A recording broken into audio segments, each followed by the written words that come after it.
Before you is the golden throat. Yes, you heard right. That's exactly what Old Foggy Audio from the past called it. The model, with the code name E-380, the second step on the way to the E800. The price, by the way, for reference, is almost 1,000,000 rubles. Friends, retail. By the way, specifically, this particular specimen was provided to me by my neighbor in the building, Alexei, the founder of the Audio Sect. Hello, dear friend. He and I have them right here. These precisely, Macintoshes are significantly cheaper than retail. So, feel free to reach out. We do it in the best way. Friends, everything is in the description. This American monster, weighing 40 kilograms, doesn't need to be in the frame. So with the help of my esteemed operator Pavel, I will now remove it. Pavel, it's heavy, right? Before I go over its main functions, I'll examine it from all sides. Its design, appearance, and then I'll also open it up, where we will carefully assess its perfection together. The well-assembled or not so well-assembled components. I would like to focus more on the history of the brand from the land of rice fields. Let's delve into a bit of history. As is often the case during the golden age of the audio industry, specifically in 1972, brothers Kazao and Janzo Kashiwagi founded a company initially named Kinsonic Laboratory. But later it was renamed to Accuphase, which combines the words accurate and phase, emphasizing the precision of sound reproduction, my friends.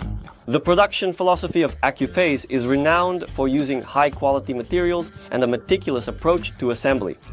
Every component of their products undergoes very meticulous testing at all stages, and parts from previous versions are always kept in stock in abundance to ensure the possibility of repair. From the previous version, although in my experience, they are incredibly reliable, not to take from there of course, but breaking them is indeed quite a challenge. Friends, although if you connect them there, for example here 110, 220, then of course those very parts will be required. I think at the Raku factory it's exclusively manual assembly, and only in the homeland of Zero, who dreams of sushi, they watched. By the way, if you haven't seen this film, I recommend it. In general, Accu simply doesn't have other factories except in their homeland, which guarantees the highest quality of each unit, whether it's the entry-level E-280 or the top-tier E800 playing in the class. That's why many devices released in the 70s, 80s and are still in working condition, which truly attests to their reliability, because their team, as I read in various articles, is really old-fashioned. There are people who actually still worked in production in the 70s. Just imagine, they employ elderly people. And overall, they have extremely limited production. All batches are small, and their distribution worldwide is also quite minimal. They don't really sell to other countries besides the USA, so buying them in places like Romania is quite a challenge. Although, let me repeat, we do have them in Russia, my friends, so feel free to reach out to me. We'll do everything in the best way and lower the market. From an engineering standpoint, AQ was actually one of the first companies to implement complex feedback systems to improve sound quality and reduce distortion. What does their equipment do? It is especially precise in conveying vocals and jazz. This is, so to speak, their company's signature. Although, I personally found through experience that they don't play rock as well, as cool as the same jazz. So, if you're a fan of AC/DC, well, this is not your choice, friends, not yours. The Japanese are a very conservative nation unless you count the men's love for bras, which are sold openly. Despite this, here, AKU maintains its signature features, namely its appearance and design, which have hardly changed throughout all this time. This, of course, has an aesthetic that's a bit vintage, friends, with these little arrows, various buttons, such switches, but it looks somewhat modern in places. No, but still well done. These Japanese 120 watts at 8. It would seem the power is not huge, but it weighs and looks like it's at least 200 watts, if not more. So it commands respect, and it's really like that. Here, High-End writes comments that no, this is not high-end, this is hi-fi. No, friends, that AKU is really high-end buying, because in Japan there is such a classification. The first level is Denon, the second level is Marantz, the third level is Luxman, and the fourth is the maximum. This, of course, is AKU FS, or face. Let's see what it has at the front. How did they even come up with such a design? No black color, no silver color, only gold, the so-called champagne color. Look at the difference. If you haven't seen the video about how I looked at and opened the E-280, be sure to watch it because they differ. Not only in price, but also in the front facade, my friends. The main difference is the panel. That hides additional buttons. Let's press it. But, as it usually happens with the anniversary Denon, I have a receiver. You just need to take it. And open this panel like this. But here, there's a special button for that. Pay attention. Press carefully. Look. One. And it slides out. And here we see the label. Speaker. Bass. Treble. Tone, dark. Again, if you have additional slots. Comp, a display, balance, main in. And recorder. Cool. Very well done. These ribs. This color. It's all made of metal. Notice these gentle stickers that prevent scratching. The top layer of paint. Super. What can I say? Again, look at these switches. How smoothly they operate. Plus, AB right here. Yes, when I switch it to 0, hop, it sets like this. Also here, wants everything. That is, it fits into the groove and you definitely won't mix it up. You can always adjust the treble, turn it to 0. Tons, yes. And by the way, this is plastic. I think yes. Yes. They didn't finish the plastic. Oh dear, how come? I won't lick, kiss or bite it because the device is so new. So it's not worth it. Input selection. CD. Tuner. Option 1, option 2, balance. Cool. And another nuance. You see here it's slightly beveled and it shines. It's these little details that come together. The product, and this product is truly high quality. A bit later we'll also look at how its needles appear. And lastly, there's the volume knob. It's very substantial, but without any feedback. Meaning you turn it and feel nothing. I must say, I don't like such things. I prefer to know when there's a distinct stop. So what else is there? Look, for headphones, supposedly there is a very, very high quality amplifier here, specifically for your headphone. Headphones. What is it called? But I don't listen to headphones. Almost never. Let's see what's behind. Annoying pedants. They went and put these unnecessary plugs everywhere, which I simply hate. On one hand, it's inconvenient to remove them. When you connect something, on the other hand, it looks very neat. By the way, there are enough inputs. We already have 2 pairs of balanced inputs. As far as I remember, in the 280, there was 1 pair, right? Please correct me if I'm wrong. So what do we have here? Tuner, CD, Lion, just like everyone else. And you see there's also for recording. And there's a pre-out. So, in theory, it can even be integrated into a home theater. And then there are the terminals. They are, of course, amazing, large, powerful. Bananas, spades, anything you want will fit here. There are 2 pairs here. So you can connect 2 pairs of speakers and listen, for example, in the bedroom and in the living room if you have the wiring set up. I have no other guesses as to why they included exactly 2 pairs of speaker terminals here. And lastly, these are optional slots, so to speak, where you can insert a phono preamp or a DAC, which will cost like an airplane, friends. Therefore, it's easiest to buy something separately. Now I'll try to answer for the time being. So it's signed like this: Schmidt, Accu, everything is signed. Well done, friends. Hidden 15 minutes of torment. Because you can't just take and remove this cover, you need to unscrew it. There are bolts here and also underneath. These 2 things, again, need to be dismantled from each side. Only then can we look at its insides. Let's take a look. Voila! What is this? Something smells.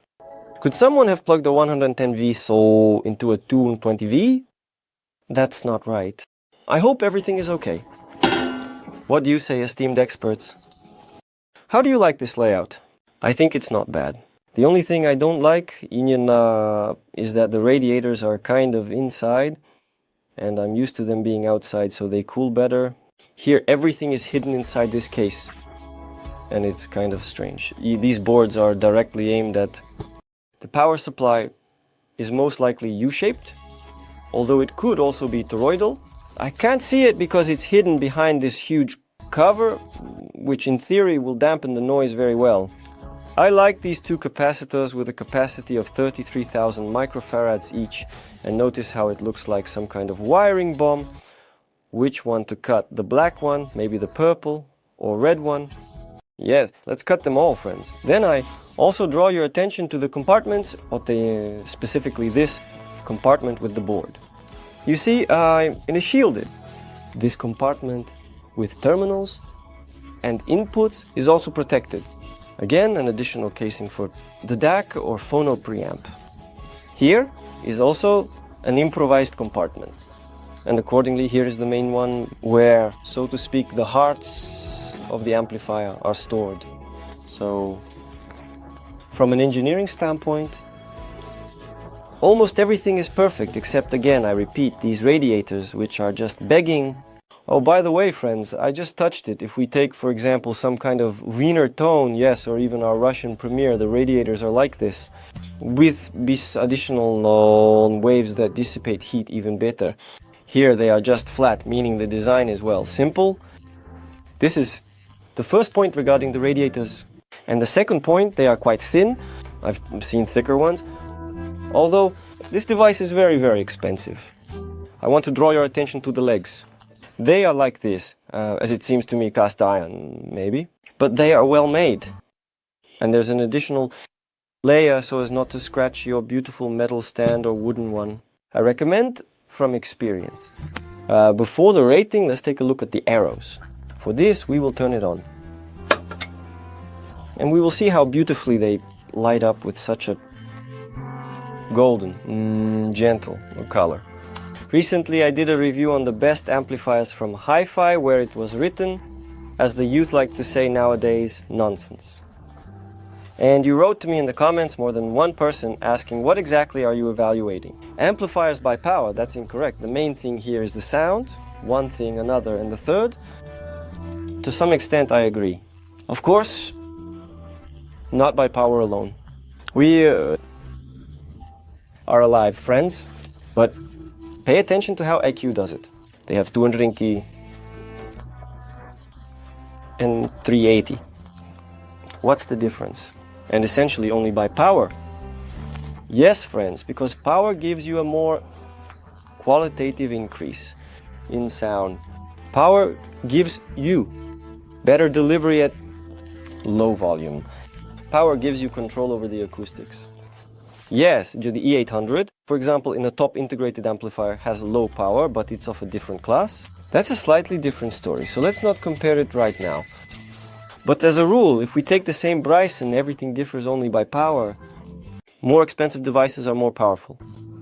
Therefore, listening to 380, is it better than the 280? Definitely yes. Is it better? In this criterion in terms of price-quality ratio, since it is significantly more expensive? Well, overall yes, because here we have 120 watts and you can really feel them. This is already a device that you wouldn't be ashamed to place in almost any system. Although, again, I wouldn't choose it. I find its dynamics lacking. I compared it again with the Tonewin, which plays in the class. In rock, it was, again, more interesting. In jazz, no, in jazz already. The 380 outplays the Tonewin, but the price there is X2. Friends, even more. It's 870 retail, compared to 360 retail for the Chinese one. But in everything else, it's certainly a serious, mature device. This is true hi-fi, aspiring to high-end indeed. Well, it doesn't play rock. Not at all, not even a little. Even if we take the KFR11, then no. My favorite Rammstein, Keine Lust.